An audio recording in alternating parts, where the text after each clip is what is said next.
मैं आपको अपने जीवन की सही घटना बताता हूँ। मेरे को अंग्रेजी सीखनी थी और मैं तो गांव के स्कूल में पढ़ा, कभी भी मेरे पास में अंग्रेजी थी नहीं, मैंने जिंदगी में अंग्रेजी नहीं पढ़ी। और सारी, आपको तो पता है, गुरुकुल में संस्कृत गुरु माध्यम से सारी पढ़ाई हमारी।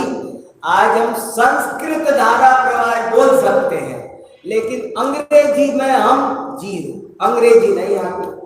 लेकिन जब मैं दिल्ली में आया तो मुझे लगा कि अंग्रेजी आना जरूरी है। अंग्रेज, हमारी यूनिवर्सिटी में सारे नोटिस अंग्रेजी में निकले, और भी काम पड़े, बाहर से अमेरिका से पढ़ने हमारे यहाँ स्टूडेंट आते, वो अंग्रेजी में पढ़ते। तो मैंने सोचा अंग्रेजी पढ़ी जाए। और आप लोग ताज्जुब करोगे, मैं कैसे 2 साल मछली की तरह तड़पते पागल रहा, अंग्रेजी हाय अंग्रेजी हाय अंग्रेजी। मैंने संस्कृत छोड़ दी और मैंने जो किसी ने जो कहा ना, अंग्रेजी का न्यूज़पेपर लगा लिया, अंग्रेजी का न्यूज समाचार सुनने लग गया, ये करो वो करो वो करो वो ट्यूशन। एक हमारे यहाँ Cambridge English centre, Cambridge school, हमने कहा बाबा ये जितनी फीस लेगा देंगे, पर अंग्रेजी सीखेंगे। मगर मैं क्या बताऊं, मुझे अंग्रेजी मेरे पास पड़ेगी। और मैं बहुत थक गया, पजल्ड हो गया। और मेरे डायरिया अभी घर में भर के रखी है, मैंने ना बहुत अंग्रेजी के सेंटेंस बनाए, नोट्स बनाए, मीनिंग याद किए, पर अंग्रेजी नहीं आ रही। अब क्या करें?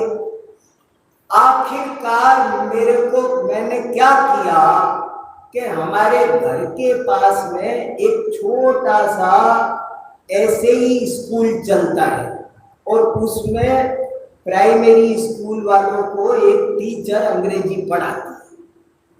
तो मैं वहां गया, मैंने कहा आप मुझे भी अंग्रेजी पढ़ा दोगे क्या? बोले क्या? ऊपर से नीचे तक देखने लगे, तुम्हें अंग्रेजी? मैंने कहा हाँ मुझे। यहाँ हमारे छोटे छोटे बच्चे आते हैं, तुम्हें देख के डर जाएंगे, तुमको नहीं पढ़ाएंगे हम। मैंने कहा नहीं मैडम मुझे परमिशन दे दो। मैं पीछे ही पीछे चुपचाप बैठा रहूंगा, कुछ नहीं बोलूंगा, सवाल नहीं किया करूंगा, कुछ भी आपको डिस्टर्ब नहीं करूंगा, आप मुझे पीछे बैठने दो। जो फीस औरों से लेते हो उससे ज्यादा फीस मैं जमा करूंगा, पर मुझे बैठने दो। उन्होंने मुझे परमिशन दे दी। अब मैं रोज आना, समय से पहले, कोई बच्चा क्लासरूम में नहीं आता था, क्लास का दरवाजा मैं खोलता, ये टेबल पोछा लगा देता, ये कुर्सी पर पोछा लगा देता, ब्लैक बोर्ड साफ कर देता। और वो जो पढ़ाने वाली मैडम जब घुसती ना, तो मैं खड़ा हो जाता ऐसे हाथ जोड़ के, और मैं ये सोचता था साक्षात सरस्वती पधार रही है, ऐसे सोचता। मैं आपको सही बता रहा हूं, मेरे लिए ये भगवान है। मैंने उस टीचर को टीचर नहीं समझा, मैंने समझा ये सरस्वती माता पधार रही है। और मैं इतना उन पर विश्वास करता था कि किताबों में गलत हो सकता है, दुनिया में गलत हो सकता है, पर मेरी मैडम गलत नहीं हो सकती। इतना मैंने, जैसे मेरे को कई शब्दों के प्रोनाउंसिएशन में दिक्कत होती थी कि डायरेक्टर सही होता है कि डायरेक्टर सही होता है, लेकिन अगर मेरी मैडम ने बोला डायरेक्टर, तो मैं दावे से दुनिया से लड़ सकता था, डायरेक्टर सही है। मेरी मैडम ने बोला है डायरेक्टर बोलना गलत है। इतने विश्वास के साथ, इतने आदर के साथ, इतने विनय के साथ, और रोज आना मैं डस्टर चौक रखता, सारे पोछे लगाता, दरी नहीं बिछी हो तो दरी बिछा दूं, टेबलें करीने से नहीं लगी हो तो लगा दूं।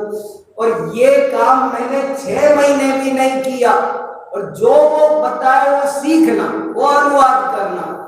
और मुझे उस 6 महीने में जो अंग्रेजी आई, उसके बाद मैंने अंग्रेजी समर स्कूल वाले पढ़ाने आए, मैंने 1 महीने उनको जैन दर्शन पढ़ाया अंग्रेजी में लगातार। अंग्रेजी में मैंने 10 लेख लिख दिए और